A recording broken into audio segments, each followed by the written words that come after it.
JSPM संचलित Maharashtra college of nursing या कॉलेजच्या भव्य इमारतीचा कोनशिला समारंभ इथं संपन्न होतोय।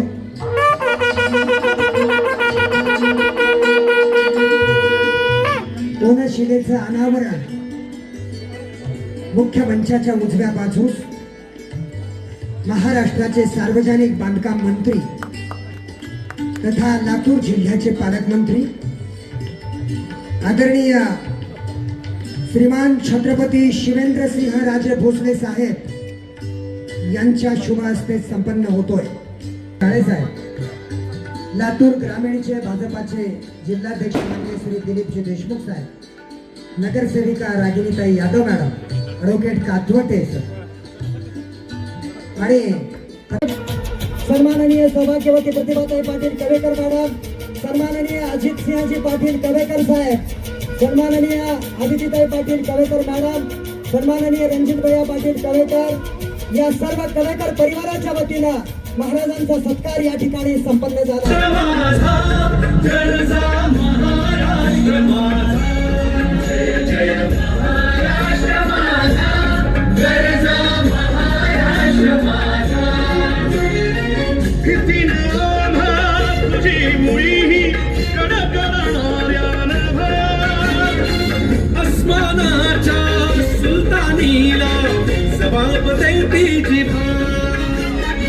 सह्याद्रीचा सिंहगर्जना शिवशंभूराजा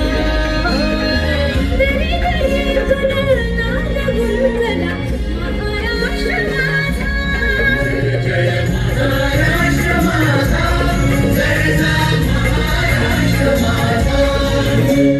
काळ्या छातीवरी कोरली अभिमानाची लेणी,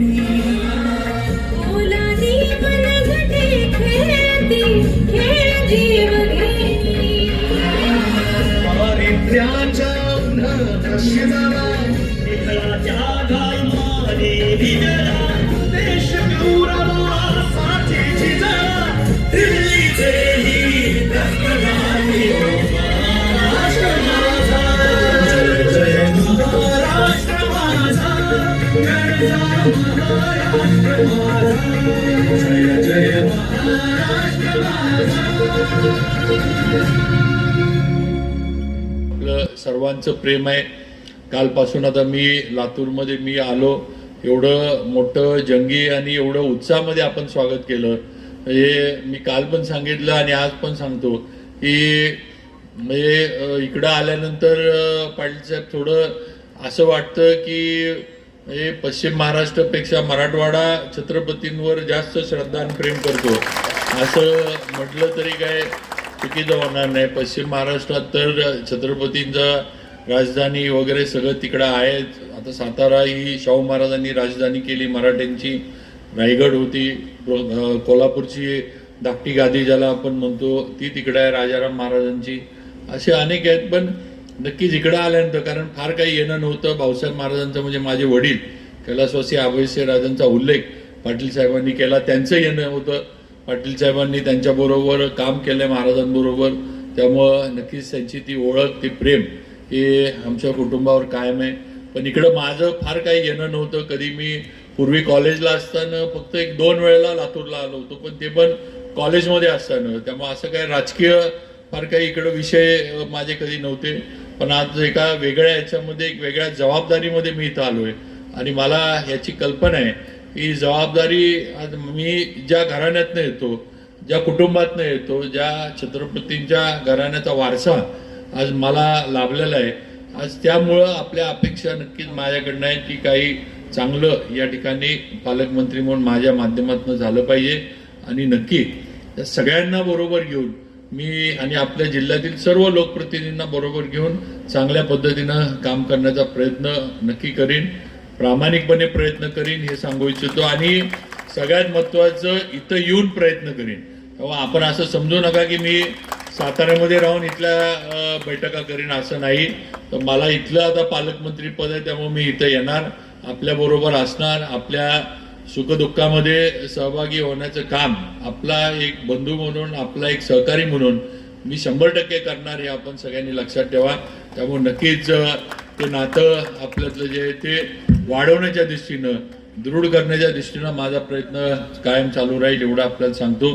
आज संस्थेबद्दल बऱ्याचशा गोष्टी आपल्याला पाटील साहेबांनी सांगितल्या. आज आर्टिफिशियल इंटेलिजन्स, ज्याचा आज आपण चर्चा जगभरामध्ये ऐकायला लागलोय. आणि आज आर्टिफिशियल इंटेलिजन्समुळं आपल्याला काही म्हणजे नुसतं आपण सांगितलं तरी जे काही असेल त्या आर्टिफिशियल इंटेलिजन्सच्या माध्यमातून आपल्या समोर स्क्रीनवर सगळं येतं, ही वस्तुस्थिती आहे. आणि पुढचा सगळा आता जो कामकाज आहे, कारभार आहे, हा आता या AI च्या माध्यमातून होणार आहे. आज आता मोठ्या मोठ्या ज्या याच्या कंपन्या आहेत IT च्या, या आता AI कडे वळायला लागल्या. शासन सुद्धा आज शासनाच्या पण योजना या AI च्या माध्यमातून आता डिझाईन करण्याचं काम सुरू झालेलं आहे, हे लक्षात घ्या. त्यामुळं आर्टिफिशियल इंटेलिजन्स हे आज आता आपल्या, जसं आता मोबाईल आपल्या आयुष्यातला एक भाग झालेला आहे, तसं आता हे आर्टिफिशियल इंटेलिजन्स सुद्धा आपल्या आयुष्यातला भाग होणार आहे किंवा व्हायला सुरुवात झाली आहे.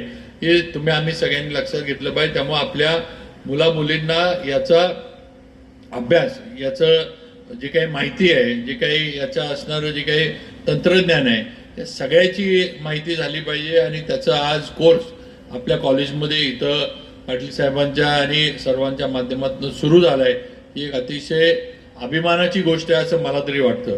कारण मी सातारमधनं येतो, अजून पण सर मी सातारमध्ये अजून माझ्या इथं पण आर्टिफिशियल इंटेलिजन्सचा कोर्स कुणी सुरू केलेला अजून मी सातारमध्ये पण बघितलेला नाही किंवा ऐकलेलं नाही. पण असे तुम्ही केलं आणि तुम्ही पुढचा विचार केला किंवा पुढच्या 5-50 वर्षामध्ये काय चालणार आहे, कशाला मागणी येणार आहे, इथनं पास आउट होणारे इंजिनियर्स असतील, इथनं पास आउट होणारी मुलं असतील, मुली असतील, यांना उद्या नोकऱ्या बघायचं म्हटलं तर कुठल्या क्षेत्रामध्ये यांना जायला लागणार आहे, याचा विचार करून आपण हे सगळं चालू केलं. एक अतिशय दूरदृष्टीची गोष्ट आहे, अभिमानाची गोष्ट आहे, असं नक्कीच या ठिकाणी सांगावंसं वाटतं. तेव्हा आपल्याला त्याबद्दल मी मनापासून शुभेच्छा देतो. शेवटी जबाबदारी पालकमंत्री म्हणून माझ्यावर देवेंद्रजी फडणवीसांनी दिली आहे आणि नक्कीच या जिल्ह्याचे प्रश्न, या शहराचे प्रश्न समजून घेऊन ते आपल्या युती सरकारच्या माध्यमातून जलद गतीनं सुटतील कसे, हा माझा प्रयत्न पालकमंत्री म्हणून नक्की राहणार आहे, हे आपण सगळ्यांनी लक्षात ठेवा. अजित पाटलांनी बरेच विषय मांडले, बरेच विषय आम्ही दोघं बसलो होतो त्यावेळेला पण त्यांनी सांगितले.